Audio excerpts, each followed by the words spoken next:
Have you heard the old saying, don't judge a book by its cover? But that's what people do, right?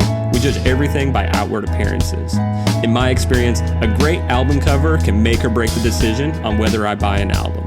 So go on a journey with me as we look at some great album cover designs and talk about why I believe that you need a personal designer for your album artwork. This is Judged by the Cover.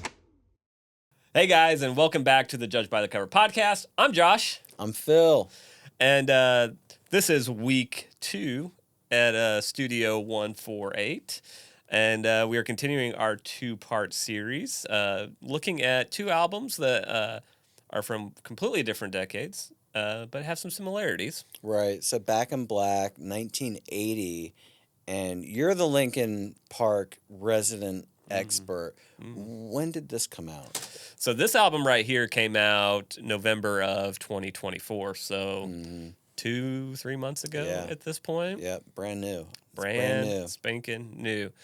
But just some crazy numbers behind this album in just such a short time, which we'll talk about some of the I don't know what they call them necessarily. It's not like awards at this point, but there's just some crazy things that this album has done that I don't know many albums do. Which we'll talk about in a minute. Not to give you too much, we got to save a little bit for the actual podcast. I'm just blown away by the amount of followers, because on Spotify I always look at like a band's following and I'm like 58 million followers on Spotify. That's a huge number. And I know there's a lot of users on Spotify, but that's just Spotify. I would imagine that's a pretty accurate number because Spotify is all about the stats. So I would imagine that's real time, real numbers. Yeah. So I'm really excited to talk about this one. I get to fanboy a little bit. I've been a Linkin Park fan since my adolescence. Their first 2 albums shaped my musical taste. Yeah. There's just some really fun stuff to talk about. Real quick, for my own placement, was it radio play that you heard them, or was it Napster? What was going on? Where were we at that time? So Discovery. So this was high school age. So CDs were still kind of the main format. Digital was creeping in and starting to take over. Yeah. But it was in the weight room, working out, and guys bring in the Hybrid Theory CD, and it's what is this? What is that? And then the next question is, can I take this home and burn it onto my computer so I got it? So that's why you guys are all pumped, because it's that was nothing but nonstop bangers. Yeah. And so that's really what it was. Just you get the CDs, and then it's just listening to it. And it's just every song was great. Were they a ballad band at all? They kind of had a shift. So the first 2 albums were in-your-face, metal, heavy rock. And they did, I guess you could call, In the End is kind of ballad-y. Yeah.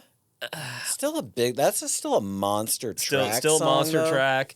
And then they kind of shifted. They never wanted to be a band that was confined to a box of who is Linkin Park. They're a little different from AC/DC in that AC/DC has one sound, and I can't believe we didn't make the joke that AC/DC has made a career out of writing the same song and making 18 albums. How many did we say? Yeah. 18 studio albums. But Linkin Park didn't want to be that, so they were constantly evolving, and they kind of turned into more of an experimental rock band and got into a little bit more electronic. So I think when you get into some of those albums, they're a little bit more ballady. Yeah. Is the fan base typically male, or do they have both. a female? Is it both. really? Yeah. Interesting. It's both. But before we get too far into it, let's take a quick second. Again, shout out to our boys at 148 Studios for letting us what a great space. Come in and use their space. Check out this room. Yeah, they've got the lighting. They've got the big screen here. You guys can't see it, but the camera setup is awesome. Yeah. Well, it's a full studio. They have a psych. You could do a product placement shoot here. You could do a model shoot, or photo shoots. And they rent out their camera gear. They'll go out in the field and shoot your commercials for you. It's a really cool pro space. Yeah, and they're top-notch guys. They've been awesome to us. You know, they were even in here setting up early and sending us pictures, getting us excited about working in the space. So shout out to Daniel, who's on the other side of the door.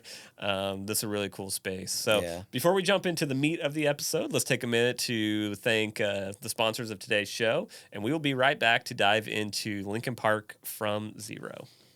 Awesome. Judged by the Cover is brought to you by JW Creates. JW Creates is your local graphic design source that specializes in cover art, logos, and websites for bands, musicians, podcasters, small business, and solo entrepreneurs. I love to hear your story and to help bring it to life through the art of graphic design. To learn more and connect with me, go to jwcreates.com, check out my work, and use the form at the bottom to tell me more about your project. Let's work together to bring your story to life through the art of graphic design. Hey guys, we want to take a minute and say a huge thank you to our new friends over at 148 Studios and 148 Films right here in Chattanooga. 148 Films is your local professional film studio. They have a whole professional studio for the film side. They also have the tools and the crew to go into the field, to your office, to your space, to create professional content for you and your business. They also have an amazing podcast studio. So what you're seeing in this episode, this is 148 Studios podcast room. So they have professional lighting, they have professional cameras.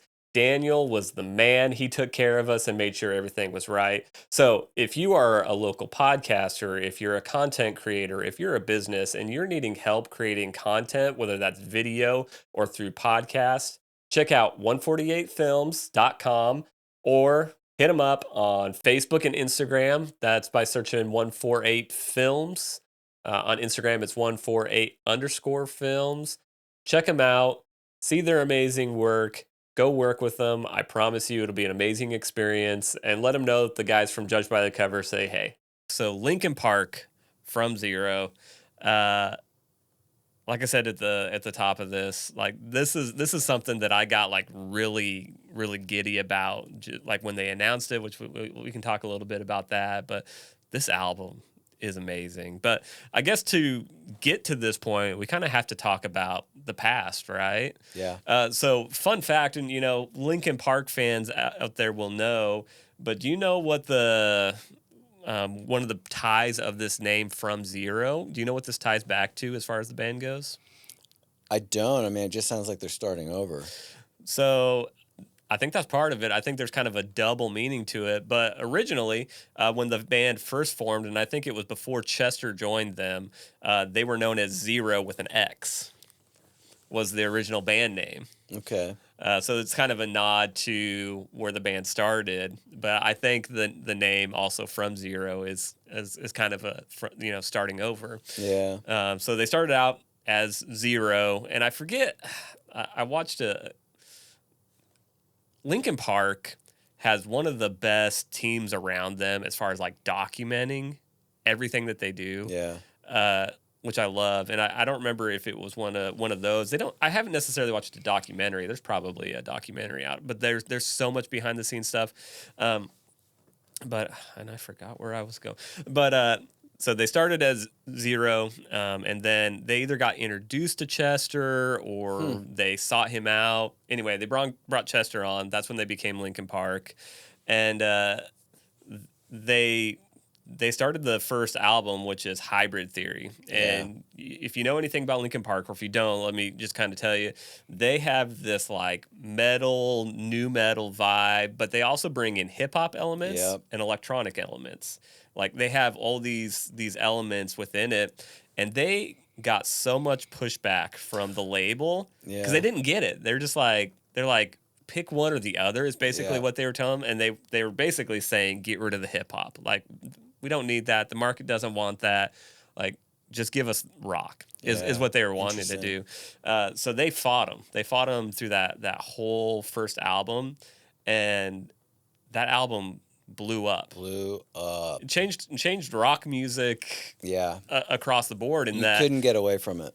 Yeah. So Hybrid Theory came out in 2000. That was their first major release. Gosh, that's crazy. And it's just a monster album. I think it really shifted the industry too, out of grunge and out of like adult alternative contemporary music, which I was like heavily involved with. It really did, Yeah. because I put a record out in '97, then distributed it again in '99, and then things changed. Yeah. And boom, it just changed. The whole industry changed when that record came out. Yeah, and it was funny. There was recently they released some footage of a very early on show. It was from the Hybrid Theory days.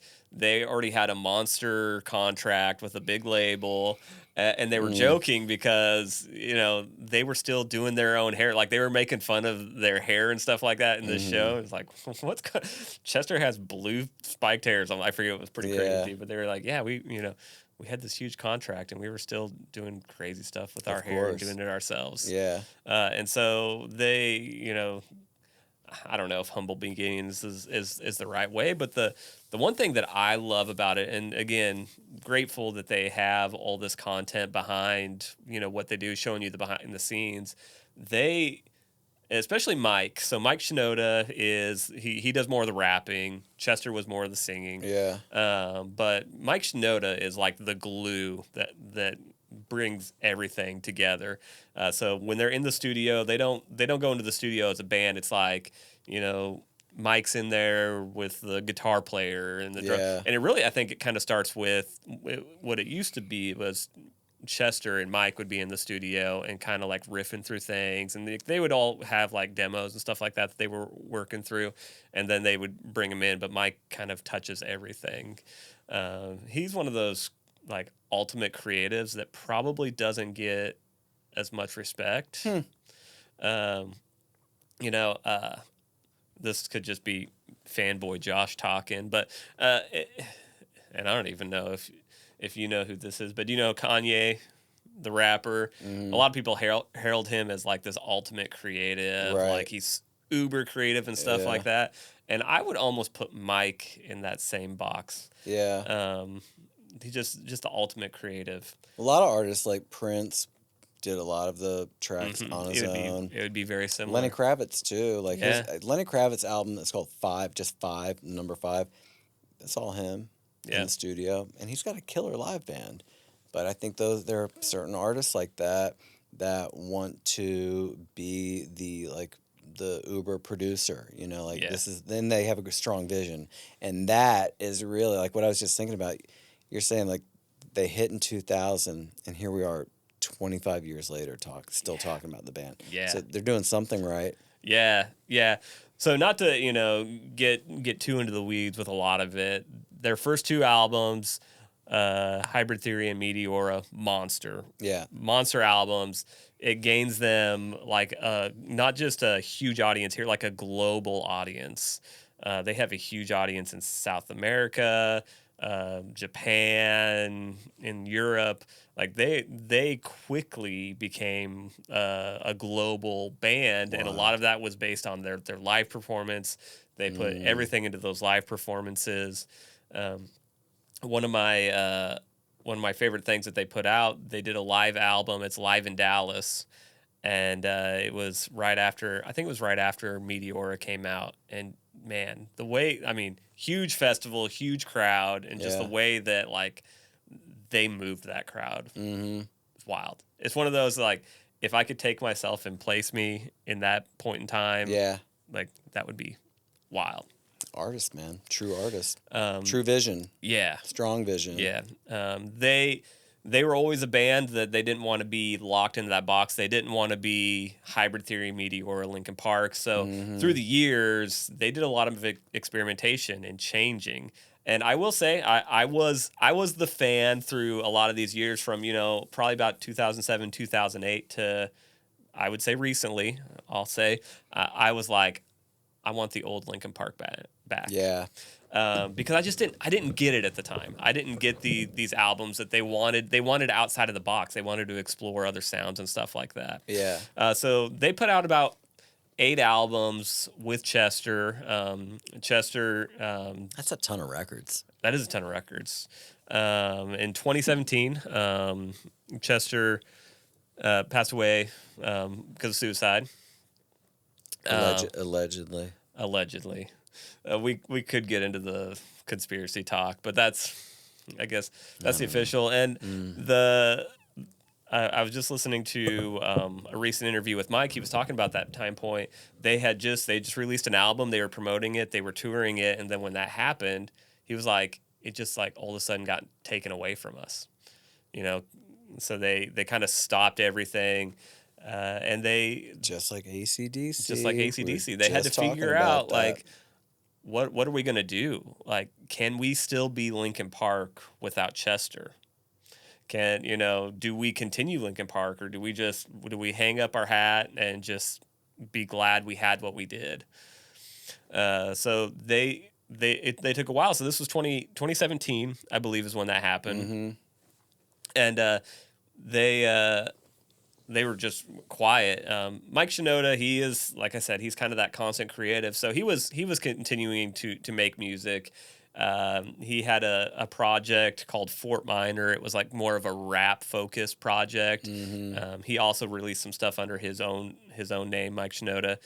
And one of them, it's actually a really interesting album to listen to.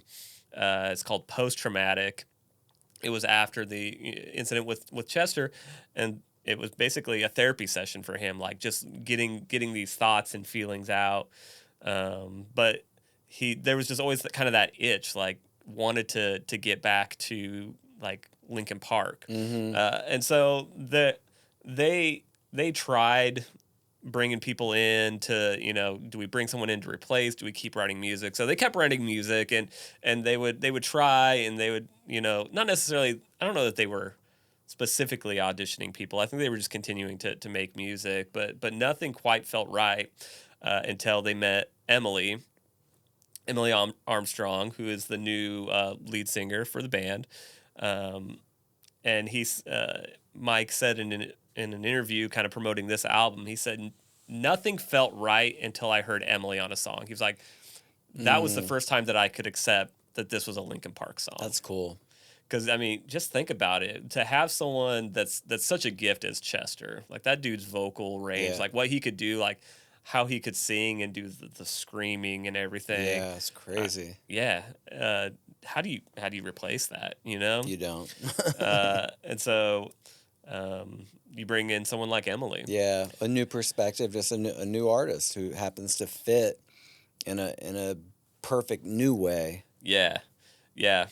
And so from Zero, I've heard criticism both ways on this album, but I think for the most part, so they did a really cool thing. Again, Linkin Park is if here's a tidbit before I get into it. If you're a young artist or a band and you want to know how to promote an album or a song or just your band in general, get on Linkin Park's socials and their YouTube and just copy how they do it. Obviously, they have huge teams, so they can always have people recording and stuff like that. Right. But the way these guys promote and capture content and release it, it's huge. And I think that's part of their success as a band is they've always kind of had that open door to kind of like the behind the scenes and stuff like that.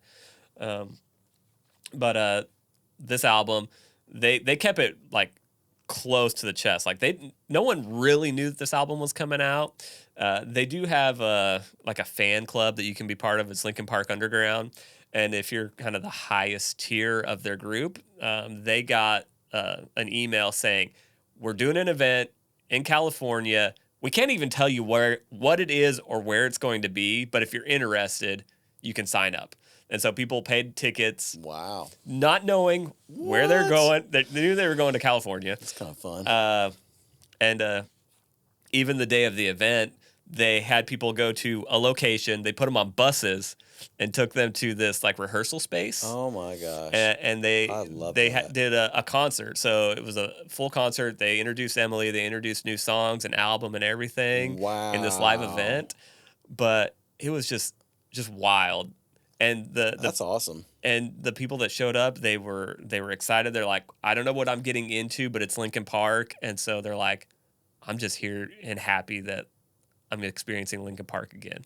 Totally immersive art experience. Yeah. So if you're a young band or an artist and you're wondering how do I promote something, just take a page out of the Linkin Park book. Just follow what they do and try and emulate it the best way that matches you. So that's how they promoted this. Basically, they came out and it was Emily came out and they started with the lead single off of this, which is called "The Emptiness Machine." That was kind of what they started that concert off with. And it was cool. They did it as a Facebook Live. So even if you weren't there, you got to watch the whole concert through Facebook really and stuff like that. Yeah. Just amazing. And it made me so excited that day they also dropped that pre-orders and everything. I pre-ordered this album. Yeah. The day that they announced it. I'm a music lover. I love music. I have pre-ordered music digitally through like iTunes or something like that. But I've never once, the day that something was released, did a pre-order of a physical. So that was pretty exciting for me. Hey, you love the artist. Yeah. They're like a visual art. They're a visual artist. They're all they captured the whole experiential thing. I love what you said about the mystery of like you don't know where you're going, but you're gonna hop on a bus. You're going to some location. I mean, they really they know how to treat their fans. Yeah, and that's again, they have one of the best teams. I would almost say maybe on par with like a Taylor Swift. I don't even know who else you like compare this to. Just the impact that they have, not just here but like worldwide. Yeah. And before we get into the cover, this is a podcast about cover art, so we are going to talk about it. There's some really cool stuff going on there. Yeah, it is an interesting cover. But when this dropped, so they announced it in September. They had 4 singles that they released, and then it came out in November.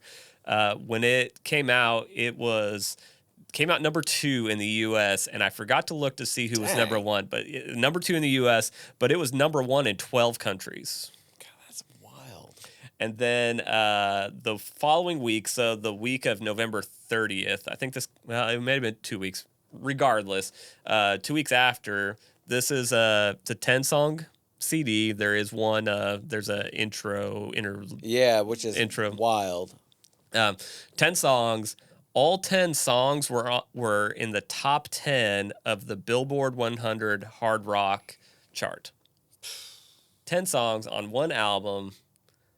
In the top 10. Again, it's very AC/DC. 10 songs. Yeah. Back in Black. 10 songs. Whoa. Super mega hits, and all killer, no filler, right? Yeah.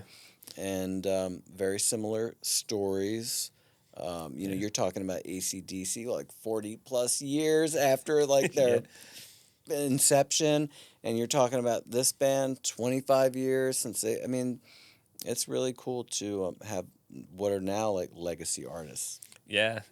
And I don't know that this album's ever going to be a hybrid theory or a Meteora. But I think when it comes to like numbers and just sheer impact from that side of things, I think this is also going to be very similar to that Back in Black album, that I could see this maybe being one of their biggest albums from a numbers standpoint. Yeah. Obviously, they're competing with 40 plus years of numbers on Back in Black. Right. But I see it from the standpoint where like there is so much energy behind it. There's so much love that like, I don't know, it just feels very important for the band Linkin Park. And time will only tell, but I think this is going to be a Back in Black-esque album for the band. But it's also like the artist still has something to say. The well isn't dry yet. Yeah. And so the artist has something to say. And this is such a big release. And I love, I love already the packaging. I can see the back. I think when an artist has stuff to say, man, they're going to go hard and just produce. Yeah. Yeah, so Linkin Park has always been a band that puts a lot of thought and time into their visuals. I believe Joe Hahn, who is he's I guess you'd call him the DJ. He's the guy that runs the turntables, and Mike are both like artists in their own right, as far as from like visual art. So like the visual side of it is very important to both of them. So let's talk cover art. I initially, when I first saw it, I was like, that's it. Like at first it didn't get me. But when I actually got a physical, and I actually heard them talk about the process, how this actually came to be, and just heard them talking about the importance of this, it got me. So if you can see it, awesome. If not, I'm going to try my best to explain what this crazy thing looks like here. But I love these colors. So we've got a really pink and black organic shapes here. Yeah. So how they did this, and that may better illustrate than me trying to explain it to you, is so they brought in a photographer and an artist, and they played with water and chemicals and paint, smoke and light.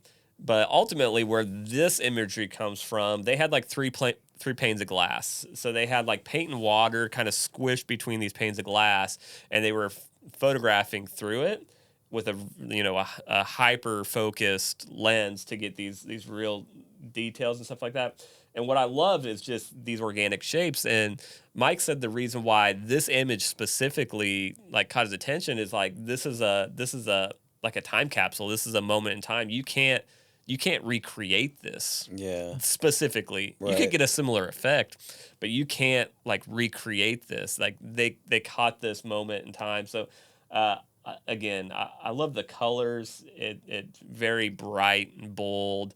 I love the organic nature to it because I kind of feel like that's Linkin Park. They're very organic in how they do everything, how their music comes together.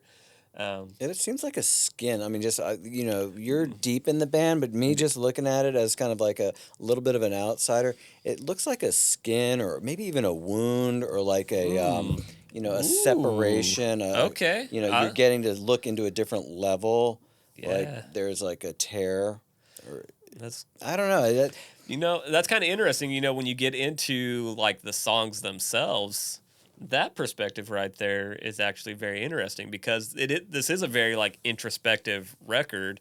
The Emptiness Machine and Casualty and Two-Face, like these songs are kind of about like deep hurt, whether it's from a person or situation or whatever.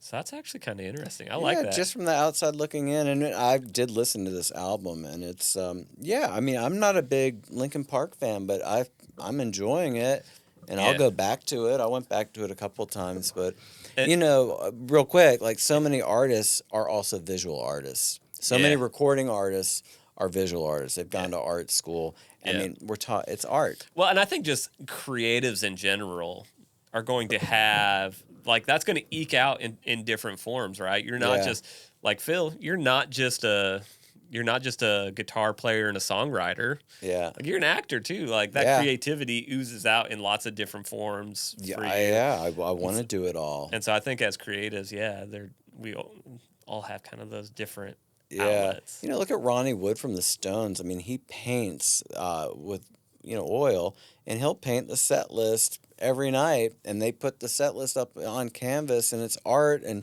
I mean, he's a painter, and Andy Summers from the Police, if you can go back that far, he's a photographer, and he's put on some great art shows. Graham Nash from Crosby, Stills and Nash. When I was living in LA as a young guy, I used to work in art galleries, and we did a show at G. Ray Hawkins Gallery of all Graham Nash large prints. Like he was printing his photographs on these huge flatbed printers. And so many of these artists, recording artists, they're visual artists. Yeah. And I think it's just art, and it gets weird when we try to commercialize art. That's when shit gets weird, Right. I think if you try to commercial anything, that's when it starts getting weird, right? Yeah, it can be fun, and then, oh gosh, it's not so fun. And then it can be heartbreaking. Like, we could talk about so many stories about people we know that have, had major label deals, and, it looks great from the outside, but then you hear the inside story, and you're like, wow, it's crazy. But, yeah, I love talking about all the aspects of album creation. Yeah. Yeah. And just another just small talking point. This also has, maybe some controversy around it. I always wonder, when this first came out, I started seeing like every publication starts having like little things like, oh, Chester's son is mad at Linkin Park because they told him they weren't going to reemerge and stuff like that. There's just a lot of that, like, they told us they weren't going to, bring back the band and stuff like that. So again, that's, hearsay, and, maybe it's just clickbait to get, jump on the Linkin Park bandwagon and or stuff there's just like so that. much emotion attached to it. I mean, I don't know, look at Nirvana. I mean, when Kurt Cobain, died, that was the end of Nirvana, and were they ever going to try to reboot Nirvana? I don't know. Could you ever reboot Nirvana? Maybe, but Dave Grohl went on to heal, and he created Foo Fighters, and I don't know. I mean, there's a lot of people that probably said, could you bring back Linkin Park without Chester? And the one thing that I love, so to kind of full circle on that, just listening to Emily talk about the experience of, she had her own band called Dead Sarah, I believe was the name of the band. And so she's not new to the music world.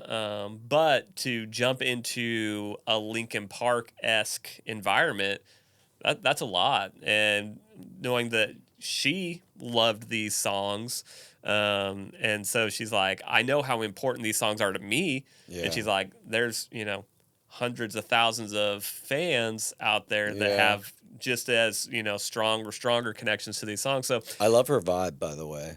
I like her vibe. She's a rocker. She's rock and roll. She's kind of goofy. It kind of seems like from the videos and stuff like that, from behind the scenes. Vibe. But she was like, how do I approach these songs and make them my own? Because she's like, if I try to just emulate Chester, that's not what... Never emulate the deceased artist. So it's like, how do I make these mine, but also pay tribute to him, and how I approach those. And so it was very mature in how she approached it, and just very thought out, and like, how do I give the best to the fans, but like still being myself. Right.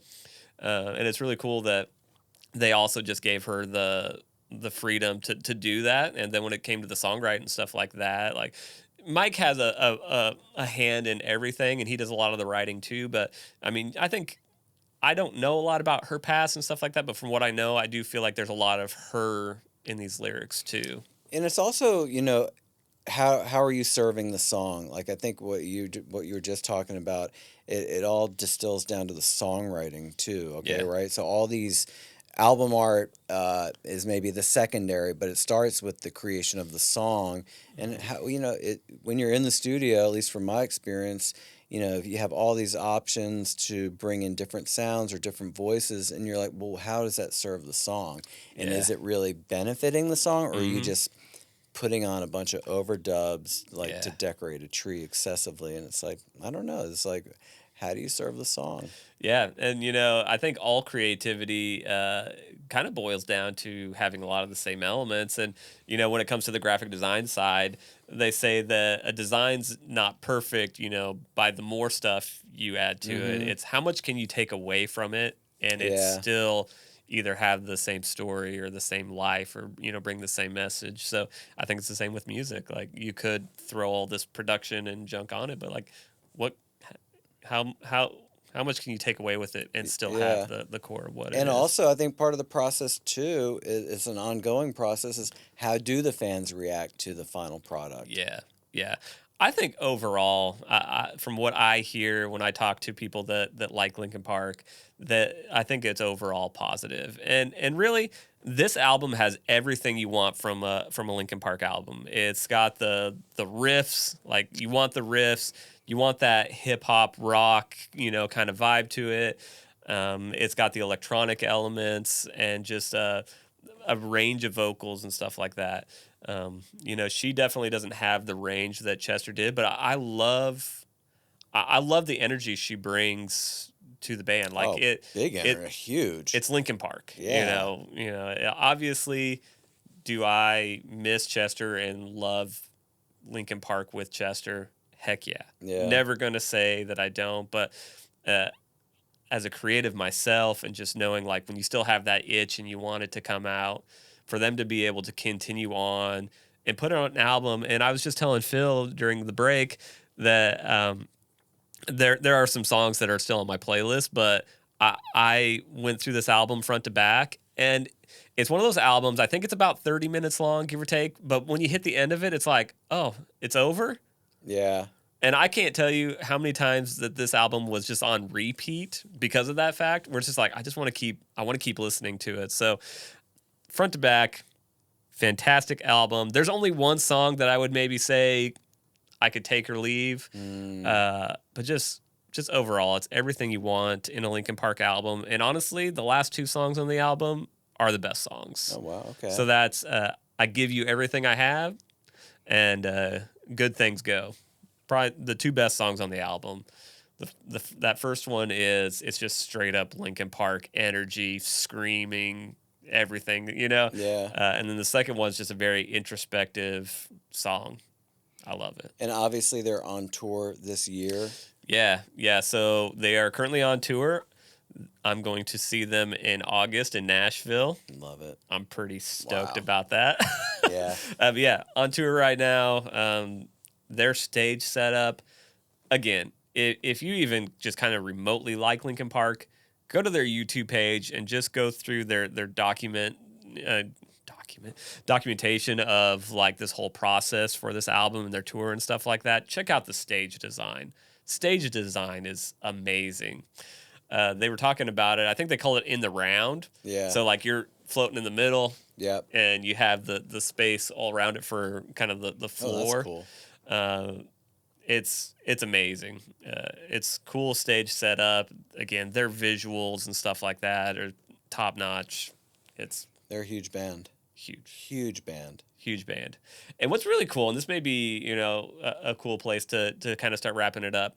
I've never thought about a band in this way, especially a band of their caliber. Mm-hmm. When Mike was talking about them getting back together, he was talking about all the people that a band like Linkin Park touches. Like, you've got all the road crew.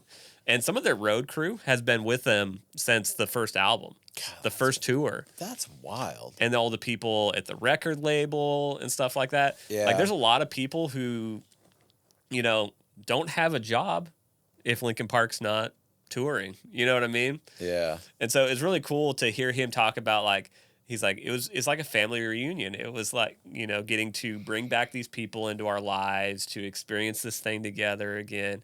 And I was just like, man, I never really think about all the lives that a band can touch once you hit a certain level. Yeah. And the fact that they appreciate that and value that, I think just goes to, show kind of the character of this band.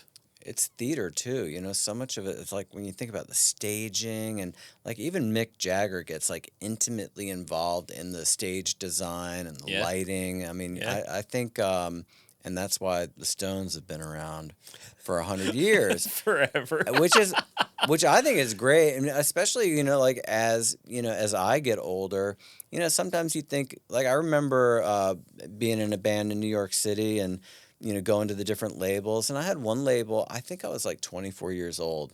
And this label guy's like, well, you're getting old. I was like, what? Oh my God. 24? I'm like, I'm 24. I can barely pull my head out of my you-know-what.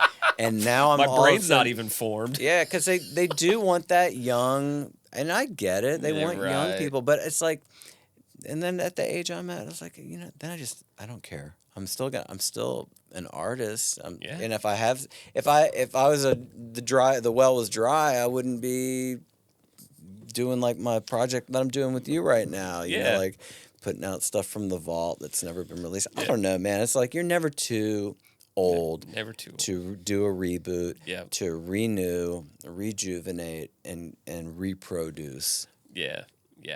And I think this is really cool. So to kind of, bring these two together, Back in Black and Linkin Park, I love that this is an example of two bands that, the biggest tragedy you can imagine losing your lead singer, and then like, what do you do?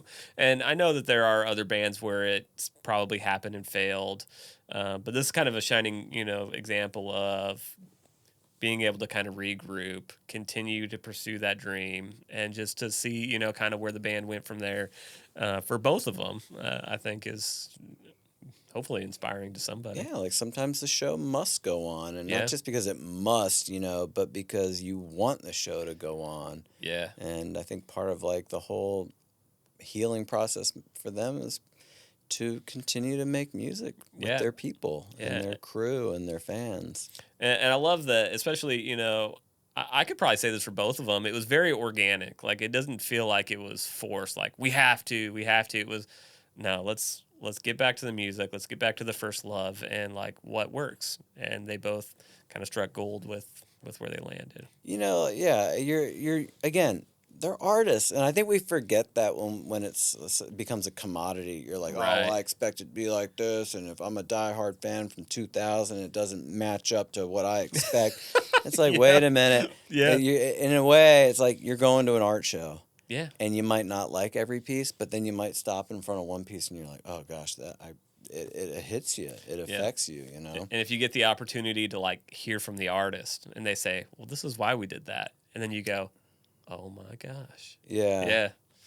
That's kind of cool stuff that we don't always get to see. Yeah, and I just think it's great. Like, I love it that you're a fan, and it kind of compels me to get into the album and to listen more. And, because I get in a rut, I'll listen to the same music over and over again. It's like, how much Duran Duran can you listen to after a while? That's just like the human condition, right? We just it's like get comfort into like food. those comfort zones. Yeah. Yeah. Well, there's some sounds that just, hit you. We all have that. We have sounds that comfort you. Yeah. Well, guys, thanks for going on this journey with us. I hope you have enjoyed these two albums.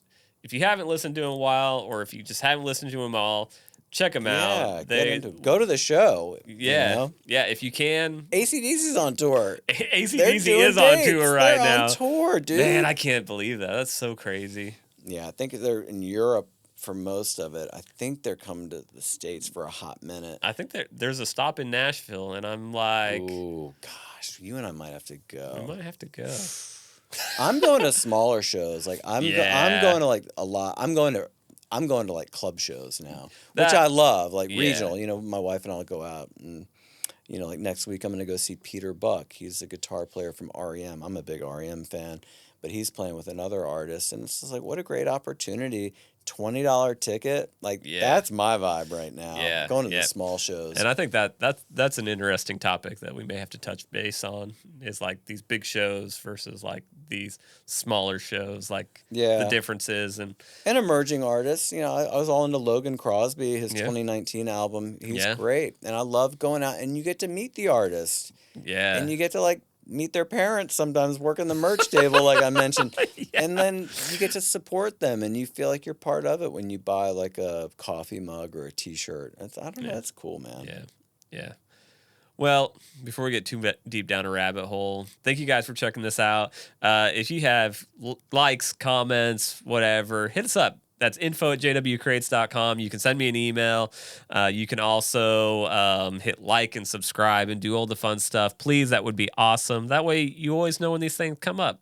Because hopefully we've got more content coming to you a lot quicker than we did last year. Yeah. You can also follow us on social. That's @JDubCreates. That's on Instagram and Facebook. And if you want to work with me, I would love to hear about your project. That's jwcrates.com. Connect with me there. Check out my work. I love bringing, whether it's a song or branding or your website to life, bring these thoughts and ideas into like a digital asset for you. So I'd love to hear about it. Would love to work with you. But that's all the sales pitch I've got. Again, thank you guys. This is a lot of fun for me talking about two of my favorite albums and getting to learn some from my brother Phil here. And hopefully you learned something too. But with that, we say thank you for checking out this 2-part series, and we will catch you on the next one. See you guys. See ya.